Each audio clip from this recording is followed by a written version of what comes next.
What's up, guys? Welcome back to the channel. So as you've seen in that introduction and the title of the thumbnail of this video, we're going to talk about probably the dumbest member of Congress. The most racist probably, but absolutely the dumbest. She's probably the new Kamala Harris, right? She's on her level. And this clip that we're going to be talking about, they're debating because the Republicans are basically wanting to ask if individuals are citizens when they're, counting the census, right? When they're counting individuals in the country, they're wanting to ask and want to know if you're a citizen, which makes sense if you know how our congressional seats are delegated and assigned. It's done through population. And so if non-citizens are counted as part of the population, then it can skew the number of seats that a certain state will get based on the number of people that were counted. Now, she's silly, right? She doesn't understand that these people, they're not refusing to count them, right? They're going to count them. They're definitely going to count them because if you're illegal, they're going to want to know if you're in here illegally. But they're wanting to know if you're a citizen to figure out the number of seats that should be delegated. It's really simple. So that's the argument that they're gonna have, and you're gonna probably hear the most racist comment that you're gonna hear from this woman. And this was said in Congress. It's absolutely disgusting, especially if you are able to if you just reverse the roles, and if this was a white person that said what she says. Oh my God, it is absolutely crazy. So it's a whole bunch of hypocrisy here. She's gonna contradict herself. It's not gonna make any sense. I promise you, it's not gonna make any sense. So let's get into it, guys. But before we do, please hit the like button down below. And of course, if you're brand new, consider hitting the subscribe button. Let's get into it.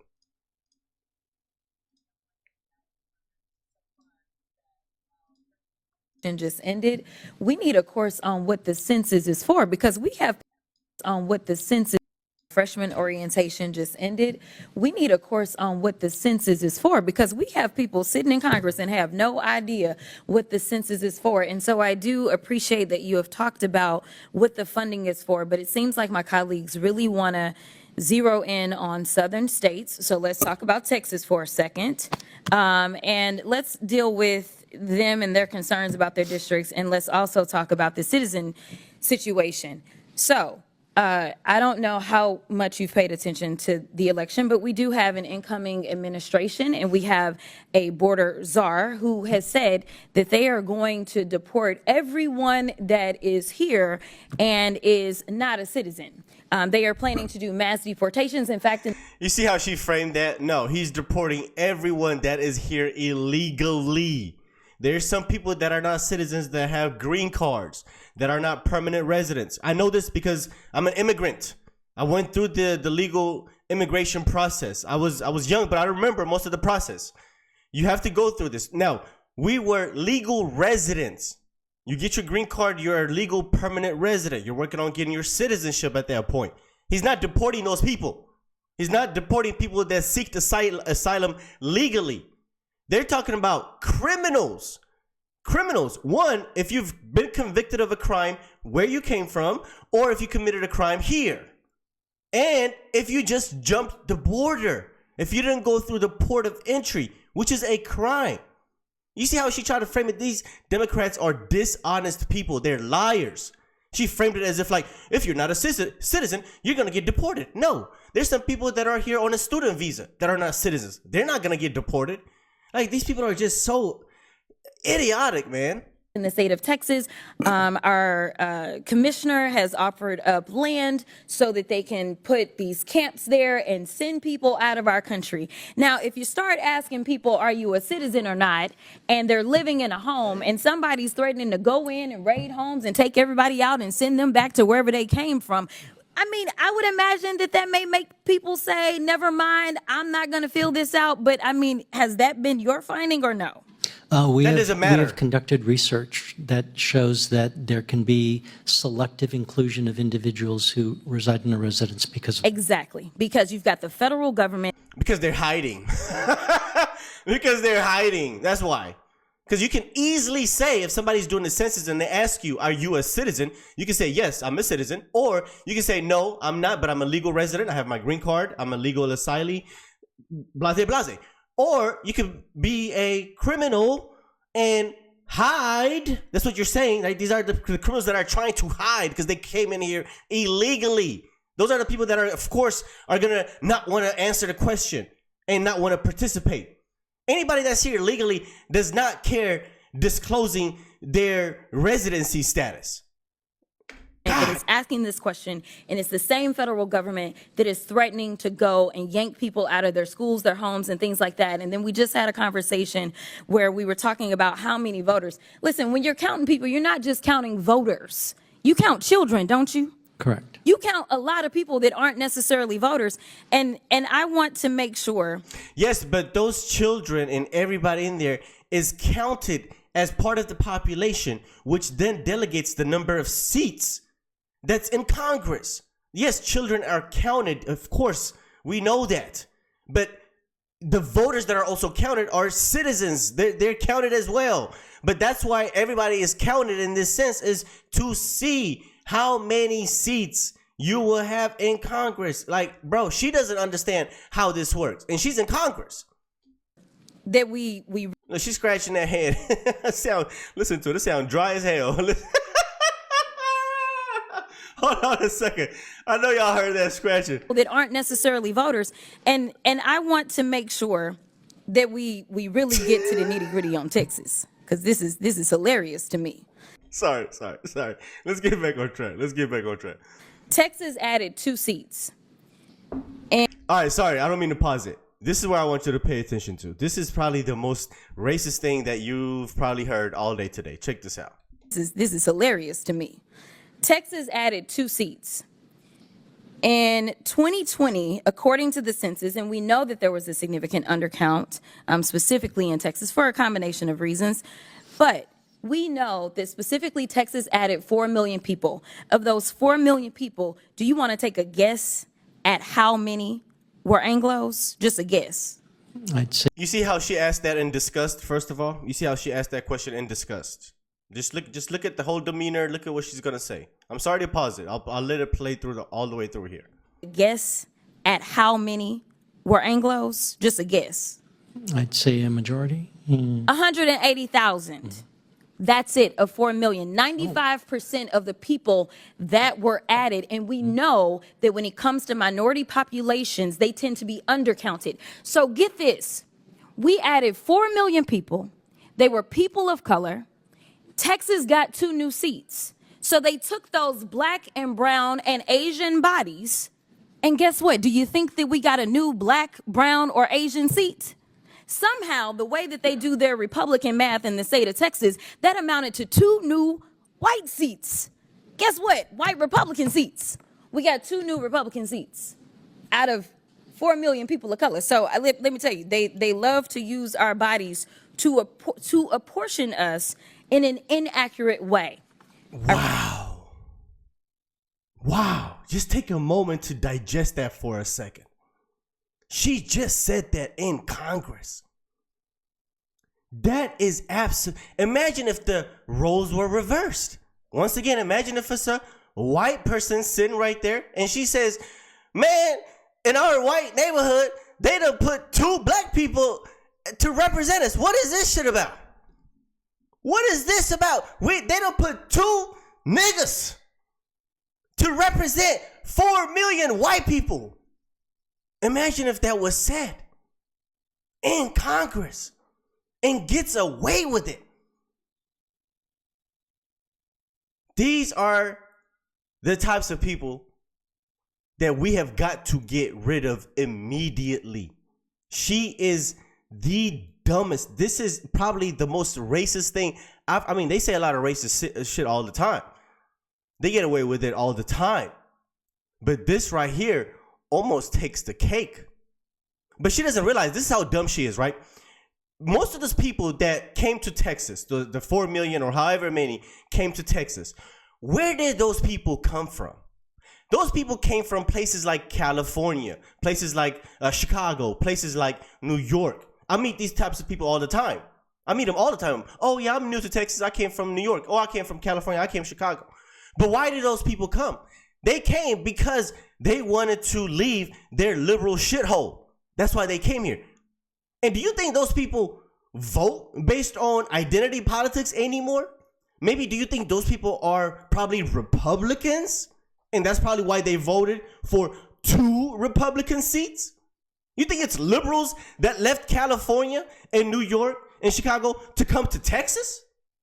To a Republican state? To a red state? This is how stupid they are. This is how stupid she is. She doesn't understand this. It's mostly Republicans. It's mostly conservatives. It's mostly people that got tired of their Democrat representative, their Democrat politician in their home state that decided to come to Texas, which is more conservative. And so, yes, they probably voted for a Republican.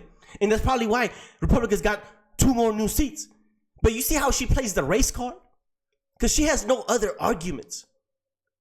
They have no other arguments except race and gender. Something that's based on identity, right? Identity politics. That's all they know how to play. This is horrible. She's a horrible individual. She's a disgusting human being. The ways that she thinks, the ways that she just spoke right there is a disgusting human being, period. Right? So when we talk about our districts, I also want to talk about something that Texas is taking advantage of that I've worked on a lot. In fact, I did legislation on.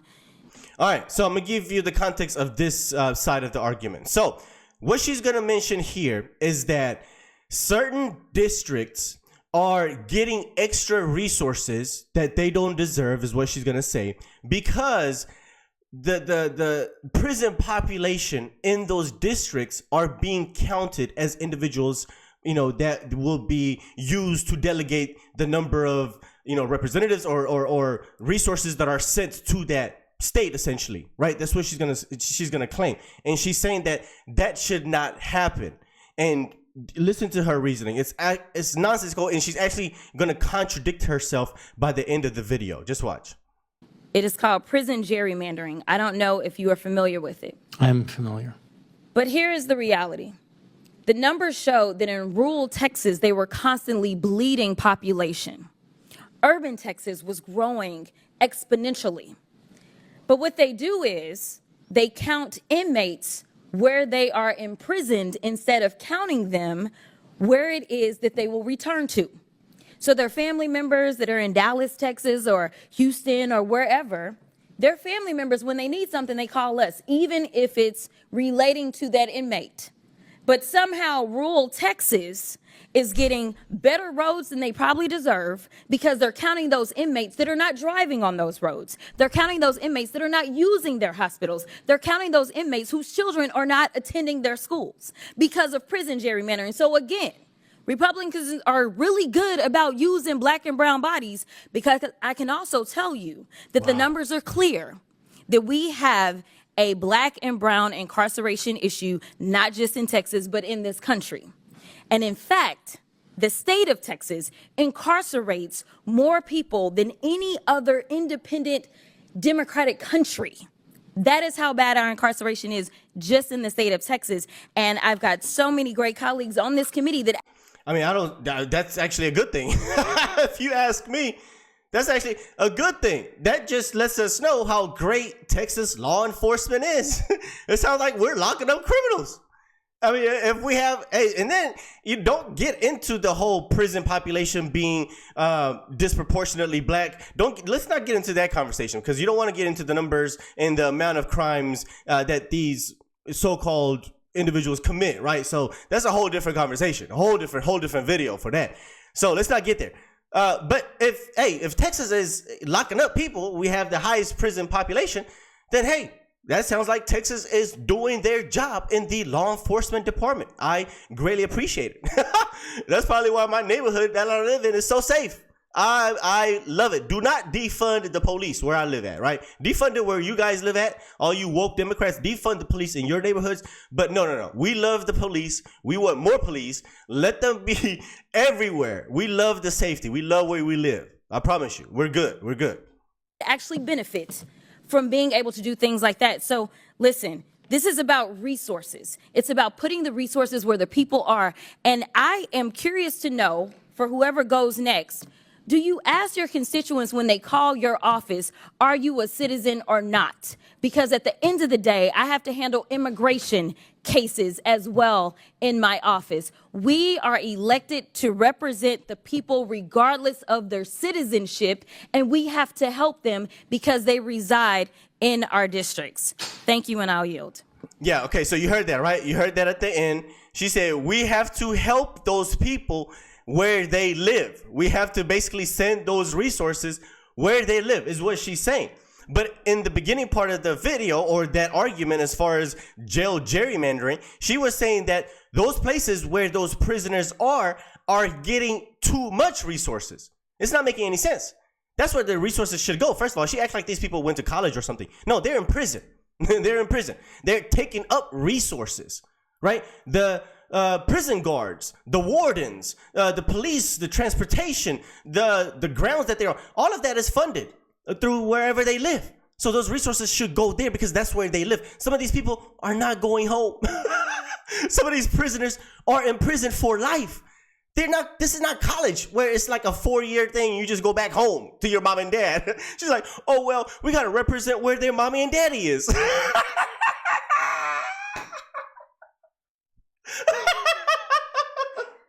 Send their resources to their mommy and daddy back home. No, they're in prison in Huntsville. Send the resources to Huntsville. Like, what are you talking about? Man, the dumbest. I'm telling you, she's up there with Kamala Harris, probably stupider than Kamala Harris. Politician that is in Congress today. Because none of that she said throughout this whole video, all of the arguments that she said, that she had, did not make any sense whatsoever. What the whole census and counting illegals and legals, out the window. Trash argument. The whole argument about jail gerrymandering, sending resources, trash. Oh, you just contradicted yourself. You just refuted your own argument. So this whole segment that she had for 5.5 minutes, a waste of taxpayers' time. She's unproductive. Anyway, let me know what you guys think. Hope you enjoyed this video. Hit the like button, guys. It really helps the channel out. And of course, if you're brand new, consider hitting the subscribe button. I'll see you guys on the next one. Peace.